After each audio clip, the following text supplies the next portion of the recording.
దువ్వాడ సీనుగాండు ఆ సీనుగాడి విషయానికి వీడు చేసిన లంగాలు ఎత్తుకోరు పని ఏంటంటే, సరే భార్యాభర్తలు ఇద్దరు ఉన్నాగా తండ్రి సైడ్ నుంచి ఆస్తి వస్తుంది, అత్త మామల నుంచి ఆస్తి వస్తుంది. వీడు చేసిన పని ఏంటంటే బ్రహ్మాండంగా చెప్పాడు. ఎవరు? కాళ్ళకూరి నారాయణరావు గారు ఏనాడో చెప్పిండు.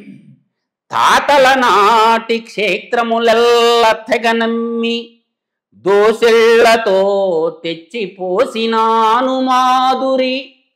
మాధురి, ఓహో ఈ మాధురియా? ఇంకా అర్థం చేసుకుంటారు పబ్లిక్, మనం చెప్పల్లా. వాడు చేసిన పని చెప్తుండ, దువ్వాడ సీనుగాండు చేసిన పని.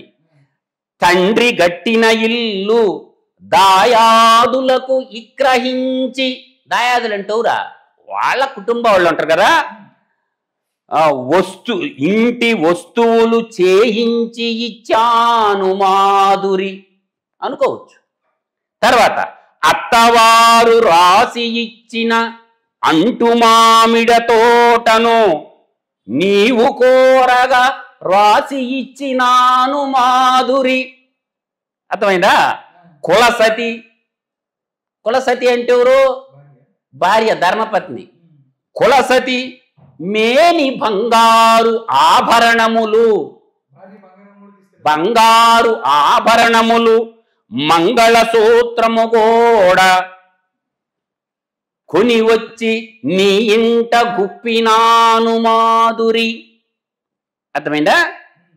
తర్వాత కులము వారెల్ల మా కులము వారెల్ల నీకిది కూడదు కూడదన్న భార్య నూతికి గోతికి పరుగులిడిన లెక్క చేయక నీ ఇంటి కుక్కవోలే కాచుకొని ఇట్లున్నాను మాధురి కలికి నేడు. ఇప్పుడు చెప్పు, మన పెద్దోళ్ళు చెప్పిన తప్ప ఒప్ప ఇప్పుడు చెప్పు రాధాకృష్ణ. నాక ఇప్పుడు ఏం జరుగుతుంది? వాళ్ళు ముందే చెప్పారు, రాశారు, అప్పుడే రాశారు, స్పష్టంగా రాశారా లేదా? వీడు వేశ్యాలోలుడై పరస్త్రీ వ్యామోహంలో పడితే కడుపుని పుట్టిన బిడ్డలని అనాథలను చేసేసి సంరక్షకుడుగా ఉండాల్సినటువంటి వాడు రోడ్డు మీద పడేసి ఈ రోజు ఇక మొత్తం బయటకు వచ్చితే ఎలా ఎలా పరస్త్రీతో నువ్వు వ్యామోహంతో తిరుగుతుంటే ఏ స్త్రీ అయినా ఊరుకుంటుందా? ఉండదు కదా. సరే, తల్లి గమ్ముగా ఉన్న బిడ్డలు ఎందుకుంటారు? ఒక అమ్మాయి మెడిసిన్ చదువుతుందంట, అమ్మాయికి రేపు పెళ్లి ఎడ చేయాలా? ఎలా చేసుకుంటారు? చేసుకునేది ఎవరో ఒకరు చేసుకుంటారు. ఈడంటే ఎదవ అంటే మంచి మనుషులు ఉంటారు లోకంలో. కాబట్టి ఇదేం పని వీడికి పోయే కాలం? అందులో వీడు ఎమ్మెల్సీ అంట. ఒరే పెద్దల సభలో నీలాంటి దుష్టులు, కలుడు అంటే దుర్మార్గులు ఉండొచ్చురా? చివరి సిగ్గుంటే ఎమ్మెల్సీ పదవికి రాజీనామా చేసిపోరా. నేను అంటుండారా, ఒరే సిగ్గులేని జన్మ నీది. ఆమెకు 3 బిడ్డలంట, 60 ఏళ్ల వయసులో, లేటు వయసులో ఘాటు ప్రేమ, లేటు వయసులో ఘాటు ప్రేమ అంట.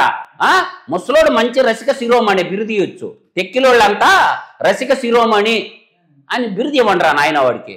వల్ల ఇంటి గుట్టు వీధులు పాలు చేసుకొని ఒక ప్రజాప్రతినిధిగా ఉండి అందులో ఎమ్మెల్యే కూడా కాదు వీడు. పెద్దల సభలో నీలాంటి దుష్టుడు దుర్మార్గుడు ఉండొచ్చా? మీరు చెప్పండి, ఇది ధర్మమా? ఎంతకుముందు ఏమన్నాడు పవన్ కళ్యాణ్ గురించి? ఏకపత్ని వ్రతం గురించి లెక్చర్లు ఇచ్చిండుగా ఈ పుడింగు గాడే, గంటలు ఇచ్చిండు కదా ఏకపత్ని వ్రతం గురించి. ఇప్పుడు ఏమైందిరా నీ బతుక? బస్ స్టాండింగ్ అయింది, టెక్కిలు బస్ స్టాండింగ్ అయిందా లేదా? అందువల్ల ఏంటంటే ఇటువంటి విషపకన్యల ఈ వలలో చిక్కుకుంటే వీళ్ళని ఓరకాంతలో వారకాంతలో అంటారు. వీడి కాడ సంపద చూసి, వీడి కాడ ఉన్న ఆస్తిపాస్తులు చూసి ఈయన్ని ఇంకొక రమ్మిడికి బాగాలేదా, నీ అమ్మిడి ఎందుకు తిరిగింది అంటే నొక్కేయటానికి. అంటే అందువల్ల ఏంటంటే ఆమె నవరస నటన రతిభంగిములతో ఈయన ఫ్లాట్ అయిపోయిండు. అందువల్ల లేటు వయసులో ఘాటు ప్రేమలో పడిపోయి పిల్లల్ని అనాథలు చేసిండ్రు. వాళ్ళు తిరుగుబాటు చేశారు. సిగ్గు తెచ్చుకొని క్షమాపణ కోరి ఆ పిల్లలతో ఉండరా ఒక మంచి తండ్రి. ఇప్పుడు నేను ఒక మాట చెప్తానండు, క్షమాపణని మించిన శిక్ష ఏదీ లేదు. క్షమాపణ కోరితే ఎవరినైనా, దయాగుణం అంటే క్షమాగుణాన్ని మించిన దయాగుణం లేదంటారు పెద్దలు. అందువల్ల ఆ భార్య పిల్లల కాళ్ళు పెట్టుకొని భద్రంగా కాపురం చేసుకోరు అయ్యా. ఎందుకురా నవ్వులు పాలైపోయినావు కదరా, థూ అని మకాన ఛీ థూ అని వస్తుండ్రా మహాన. అందువల్ల ఇంకేముందరా నీకు జీవితమా? నీ జీవితాన్ని నువ్వే నాగావళి నదిలోనో వంశధార నదిలోనో పండబెట్టుకుని లేకపోతే ఆ బంగాళాఖాతంలో దూకి చచ్చిపో. సమాజానికి బట్టిన దరిద్రం వదిలిపోద్దని నేను చెప్పగలను. కనీసం పార్టీ నుంచి అన్నా యువజన శ్రామిక రైతు పార్టీ సస్పెండ్ చేసిందా? వాళ్ళకి కావాల్సింది ఇటువంటి వాళ్ళే. అవునండి, మొత్తం చూసుకుంటే గోరంట్ల మాధవ్ చేశాడు, చూడు, శాంతికి భద్రత లేదు, విజయసాయిరెడ్డికి మనశ్శాంతి లేదు. వీడు పల్నాడుకు చూసే సత్తునపల్లి ఎమ్మెల్యే అంబటి రాంబాబు సంబరాల రాంబాబు అయిపోయి సంక్రాంతిలో డ్యాన్స్ చేసుకుంటా రాష్ట్రాన్ని గాలి కుదేసి సంజనా సుఖంలతో పాడుతుంది. కనీసం వాళ్ళ అల్లుడే చెప్పిండు, ఇంటి అల్లుడే చెప్పిండు, ఊడి నీచుడు, నికృష్టుడు, దుర్మార్గుడు, కల్లుడు అని. తర్వాత వాడు అవంతి శ్రీనివాసు అరగంట చాలు అని వాడొకడు మంత్రిగా ఉండి వాడొక దుష్టుడు. ఆ గోరంట్ల మాధవగాడు ఒకడు హిందూపురం ఎంపీ. ఏమి బతుకులరా మీ బతుకులా, మీ బతుకులు చెడ. అందువల్ల ప్రజలు అన్నీ ఆలోచిస్తున్నారు. రాజకీయ పార్టీలు కూడా ప్రజాస్వామ్య ముసుగులో రాజకీయంలో ఇటువంటి ఎదవలు ఎవరన్నా ఉంటే ఏరి పారేయాల రాజకీయ పార్టీలు. అది ఏ పార్టీ అయినా కావచ్చు. ఇటువంటి